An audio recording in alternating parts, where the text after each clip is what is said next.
আজকের এই ভিডিওটা যদি গুরুত্ব দিয়ে আপনারা প্রথম থেকে শেষ পর্যন্ত দেখেন তাহলে আপনার আধারটিকে কীভাবে আপনি সেফ এবং সিকিউর রাখতে পারবেন এই বিষয়টা নিয়ে কিন্তু আজকের সমগ্র ভিডিওটি। তো অনেকে কিন্তু কোনো একটা ডকুমেন্টস করলেন তারপরে আর কোনো কিছু করতে হবে না এমনটা কিন্তু নয়। সরকারি এমন অনেক ডকুমেন্টস আছে আধার কার্ডের মতো যেগুলোতে কন্টিনিউ আপনাকে আপডেট বা বিভিন্ন রকম কাজগুলো করতে হয়, তবে আপনার সেই সরকারি কার্ডটি অ্যাক্টিভ থাকে। তো এই আধার কার্ডের বিষয় নিয়ে কিন্তু অনেক আপডেট আসে যেগুলো আমরা ভিডিওর মাধ্যমে জানাই, তারপরেও অনেক মানুষ করেন না, যার ফলে রেগুলেশন 28 বা 27-এর উপরে ডিপেন্ড করে কিন্তু আধার কার্ডগুলো ক্যান্সেল বা বাতিল করে দেওয়া হয়। তো আজকের ভিডিওর মাধ্যমে এমনই একটা গুরুত্বপূর্ণ ইনফরমেশন আপনাকে দেবো, অর্থাৎ আপনি আপনার আধার কার্ডটিকে কীভাবে সেফ বা সিকিউর রাখবেন। তো অনেকের ক্ষেত্রে এই জিনিসটা হয়তো বা ফলো করেছেন বা অনেকে ফলো করেননি। সেটা হলো যে আপনার আধার কার্ডটি চালু রাখতে গেলে আপনাকে কি করতে হবে। তো প্রথমত দেখাবো চেক আধার ভ্যালিডিটি, এই অপশান আপনারা ক্লিক করবেন myaadhar.uidi.gov.in এই ওয়েবসাইটে এসে এখান থেকে দুটি আধার কার্ড আমি স্ট্যাটাস চেক করে আপনাকে দেখাবো দুটি আধার কার্ডের ডিফারেন্স কী এবং কি করতে হবে।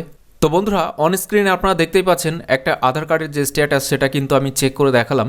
এখানে স্ট্যাটাসের এখানে কিন্তু এক্সিস্ট বা ভেরিফিকেশন কমপ্লিট শো হচ্ছে, তবে নিচে এখানে কিন্তু কোনো রকম মেসেজ দেয়া নেই। চলুন আরেকটা আধার কার্ড দেখাই এবং তার উপরে ভিত্তি করে আপনাকে বাকি বিস্তারিতটা জানিয়ে দেব। তো বন্ধুরা, এই আধার কার্ডটির ক্ষেত্রে এখানে কিন্তু একটি স্ট্যাটাসে কিন্তু নিচে একটা নোট লেখা রয়েছে, অর্থাৎ এই আধার কার্ডের ক্ষেত্রে কিন্তু আধার নাম্বারটা কিন্তু ডকুমেন্ট আপডেট করতে হবে সেটাই কিন্তু লেখা আছে। এবং কী কী ডকুমেন্ট আপডেট করতে হবে, প্রুফ অফ আইডেন্টিটি এবং প্রুফ অফ অ্যাড্রেস, এই দুটি ডকুমেন্ট আপলোড করে কিন্তু এটা আপডেট করতে হবে। এর জন্য আপনারা এই ওয়েবসাইট থেকে নিজেরা অনলাইন থেকে করতে পারবেন, যেটার প্রসেস নিয়ে আমাদের চ্যানেলে অনেকগুলো ভিডিও আপলোড করা আছে। এছাড়াও আপনারা পার্শ্ববর্তী যে কোনো আধার সেন্টারে গিয়ে কিন্তু এই কাজটি করাতে পারবেন। চলুন আরও একটা আধার কার্ডের স্ট্যাটাস চেক করে আপনাকে দেখাবো। এর জন্য আমরা এখানে ফের আবার চেক আধার ভ্যালিডিটি এখানে ক্লিক করলাম। এখানে সেই আধার নাম্বারটি, এখানে যে ক্যাপচারটি আছে সেই ক্যাপচারটি দিয়ে আমরা স্ট্যাটাসটি চেক করে দেখব যে এখানে কি করতে হবে। তো চলুন আমরা এখানে আধার নাম্বারটা দিয়ে প্রসিড অপশানে ক্লিক করে আপনাকে দেখাচ্ছি। তো আধার নাম্বার দিয়ে প্রসিড অপশানে ক্লিক করার সাথে সাথে দেখতে পাচ্ছেন এখানে কিন্তু নিচে আরও একটি নোট দেয়া হয়েছে, অর্থাৎ ডকুমেন্ট আপডেটের। তবে এই জায়গাতে কিন্তু এই স্ট্যাটাসটা এবং আগের স্ট্যাটাস দুটো কিন্তু আলাদা। তার কারণটা হচ্ছে কি, এখানে লেখা আছে this Aadhaar number requires document, যেমন প্রুফ অফ আইডেন্টিটি এবং প্রুফ অফ অ্যাড্রেস, এটা আপনাকে আপডেট করতে হবে। এবং এখানে আরও একটা কথা কিন্তু উল্লেখ করা হয়েছে যেটা আগের স্ট্যাটাসে ছিল না, সেটা হলো ম্যান্ডেটরি বায়োমেট্রিক আপডেট। তো এই ম্যান্ডেটরি বায়োমেট্রিক আপডেটটা কিন্তু করতেই হবে, না হলে কিন্তু এই আধার কার্ডে পরবর্তী সময়ে সমস্যা হতে পারে। তো চলুন ম্যান্ডেটরি বায়োমেট্রিক আপডেটটা কীভাবে করবেন বা বায়োমেট্রিক আপডেটের মধ্যে কী কীগুলো পড়ছে সেটাই আমরা এবার জানবো। তো প্রথমে জেনে নেব যে বায়োমেট্রিক আপডেটটা কী। বায়োমেট্রিক আপডেটটা হচ্ছে আপনার আধার কার্ডে যে ফটোটা থাকে সেই ফটোটা আপনি চেঞ্জ করতে পারবেন, এটাই হলো আপনার বায়োমেট্রিক আপডেট। এছাড়াও আপনার ফিঙ্গারপ্রিন্ট যেগুলো আছে সেগুলো আপনি চেঞ্জ করতে পারবেন বা নতুন করে আবার স্ক্যান করিয়ে। এছাড়াও আপনার আইরিস বা চোখের সেই মনির স্ক্যান চেঞ্জ বা আপডেট করিয়ে কিন্তু বায়োমেট্রিক আপডেট করাতে পারবেন। এমনটা নয় যে আপনার নাম চেঞ্জ করলেন, ডেট অফ বার্থ চেঞ্জ করলেন, অ্যাড্রেস চেঞ্জ করলেন, এটাই বায়োমেট্রিক, এমন কিন্তু নয়। ওটা হলো ডেমোগ্রাফিক আপডেট, অর্থাৎ আপনার আধার কার্ডে যে বেসিক তথ্যগুলো থাকে, নাম, বাবার নাম বা ঠিকানা, এগুলো হচ্ছে ডেমোগ্রাফিক আপডেট। এবং বায়োমেট্রিক আপডেট বলতে আপনার আধার কার্ডে যে ফটো আছে সেই ফটোটাকে যদি আপনি চেঞ্জ করেন তাহলে আপনার বায়োমেট্রিক আপডেট হবে। এছাড়াও ফিঙ্গারপ্রিন্ট বা চোখের মনের যে স্ক্যান যেগুলো থাকে সেগুলো যদি আপনারা আপডেট করেন সেটাই কিন্তু বায়োমেট্রিক আপডেট।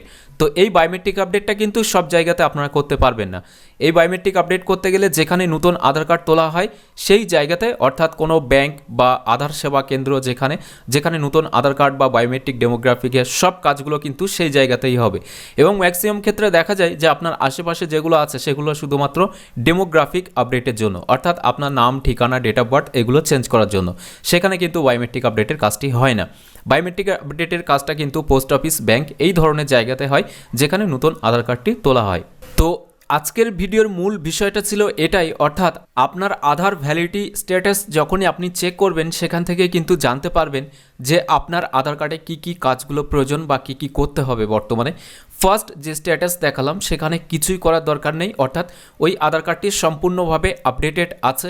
দ্বিতীয় যে স্ট্যাটাসটা আপনাকে দেখালাম সেই স্ট্যাটাসে আপনারা খেয়াল করবেন সেখানে কিন্তু শুধুমাত্র ডকুমেন্ট আপডেটের কথা বলা হয়েছে, যেখানে দুটি ডকুমেন্ট আপলোড করে অনলাইন থেকেও করতে পারবেন। এছাড়াও আধার সেবা কেন্দ্র বা যেখানে আধার কার্ডের কাজগুলো হয়, ডেমোগ্রাফিকের আপডেটের কাজ বা বায়োমেট্রিক, সেই জায়গাতে গিয়েও আপনি ডকুমেন্ট আপডেটটি করাতে পারবেন। তৃতীয় যে স্ট্যাটাসটা আপনাকে দেখালাম এই স্ট্যাটাসে কিন্তু পরিষ্কার লেখা আছে যেখানে আপনাকে ডকুমেন্ট আপডেটের সাথে সাথে ম্যান্ডেটরি কিন্তু আপনাকে বায়োমেট্রিক আপডেটটি করতে হবে। তো অবশ্যই আপনারা আপনাদের আধার ভ্যালিডিটি স্ট্যাটাস চেকটা করবেন, করে এখানে দেখবেন যে এই নোটের মধ্যে কি লেখা আছে। শুধু এখানে দেখলেন যে ডকুমেন্ট আপডেট করতে হবে বাস, আর কিছু করলেন না, এমনটা কিন্তু নয়।